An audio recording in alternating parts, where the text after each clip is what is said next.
Hi folks, welcome back to the channel and welcome back to my Lotus Esprit S2. As you would have seen from my last video on this car, I'd spun the car around on the drive so I can start working on the rear of the car. I'm not going to waffle now, I'm just going to get on with it as there's lots to do and see what we can achieve. So being excited about starting a new part of the car, I tackled the rear end like a bull in the china shop, starting jobs and not really finishing them due to either lack of tools or getting frustrated with them. But the first job was to try and get the rear valance off, and got about 50% of the bolts out before the old spinning riv nut issue cropped up again.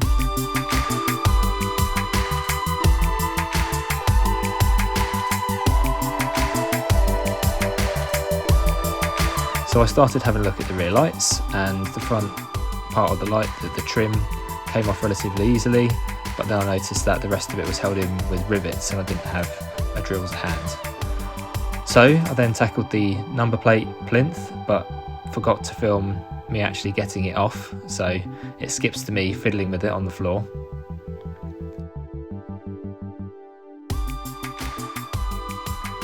I then thought I needed to take off the rear bumper with the valance attached, as that would be an easier way to get the valance off the bumper, and that was mainly successful, but a couple of tricky bolts meant that I had to cut through one of them and one just took a long time to undo.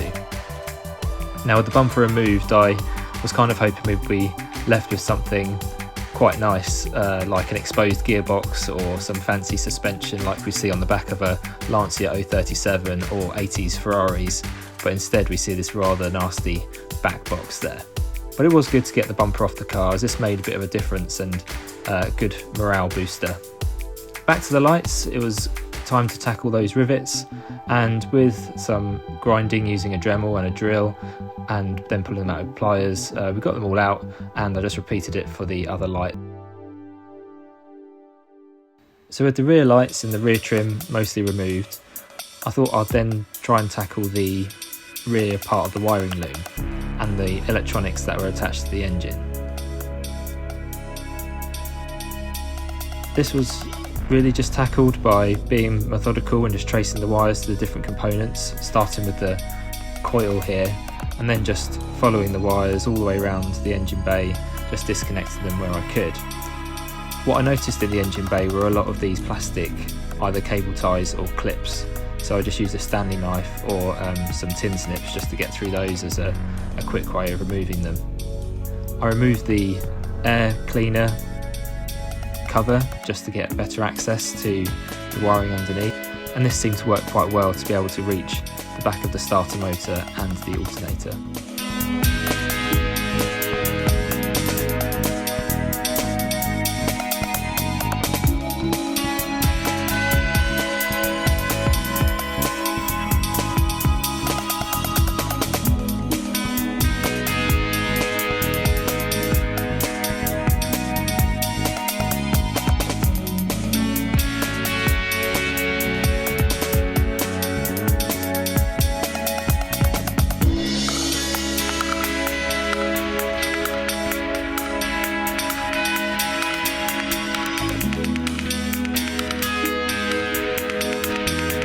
So there's some more clips here being removed, and I started to feel along the edge of the bodywork there in the engine bay, simply because I was trying to feel where the clips were holding in additional wiring, but also to see if the clips were held in with self-tappers. I realised they were, and just used my trusty screw removing pliers to remove those.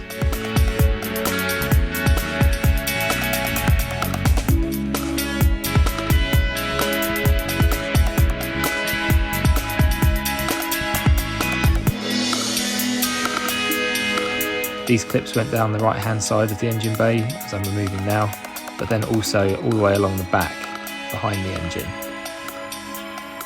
You can see here from the video that there's actually a notch cut out of the bodywork by that pulley, and I wonder if that was cut deliberately to gain better access to the back of the engine there, or the front of the engine, whatever you want to call it.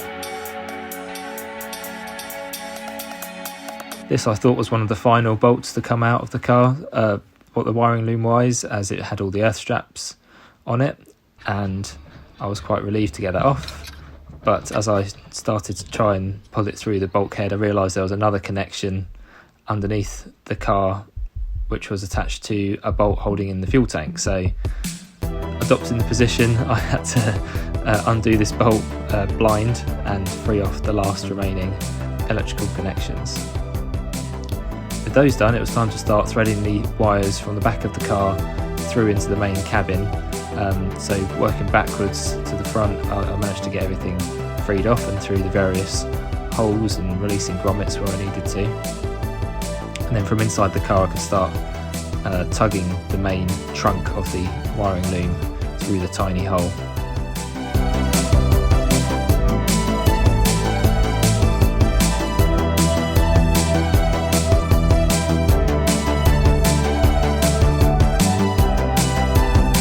And that was the rear wiring loom removed. So the next step was to complete the wiring loom removal from the car, and a couple of bits were still holding it into the main cabin, and these were some connections which are attached to the rear tailgate hinge bolt.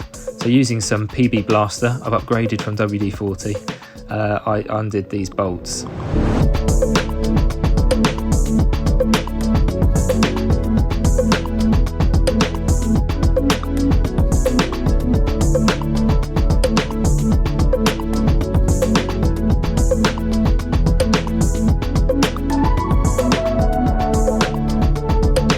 Process of undoing the bolts, the electrical connector actually snapped, which kind of made the whole exercise a bit pointless. I may as well have cut the wire.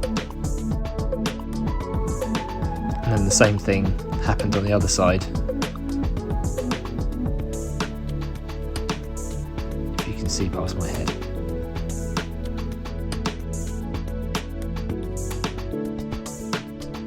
I had to remove the electrical connector from the wiper motor, which was fairly straightforward, and then I could start getting the wiring loom out of the car, releasing clips to the dash where needed.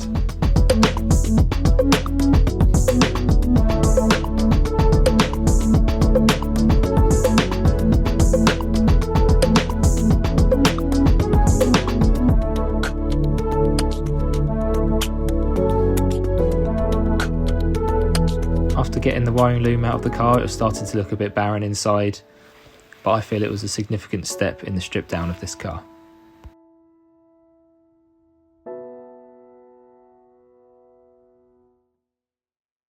Okay, so there we have it, one wiring loom out of the car, and it feels like weeks since I started this process of removing it from the car, and all I've got to show for it is this box of wires here. But that's a significant part of the restoration process, I think, or at least the strip down, because that's another component out of the car and another component that was kind of tying the car's body to the chassis. So people ask me kind of what is the plan with this car, and it's a full nut and bolt restoration, but unlike conventional monocoque car, we've got a separate chassis to the body on here, so fiberglass body on a steel backbone chassis. So the body itself has to come off of that, and there are several components which kind of knit the two together. And my goal really, although I don't have any timelines for completing this build, is to try and get the body off of this car over the summer and hopefully get to the chassis before, you know, the rain and the weather changes during the sort of autumn winter time. So the next step really, I think, is to look at the fuel tanks of this car. So they're kind of located here inside the fiberglass body, but there are bits which are tying it kind of to the chassis there. So that's the next bit I'm going to look at, and I've heard it's a bit of a pig of a job, so I'm going to enjoy tackling that next time. So that's kind of it for this video. I hope you've enjoyed it, and until next time, take very good care of yourselves and see you later. Bye bye.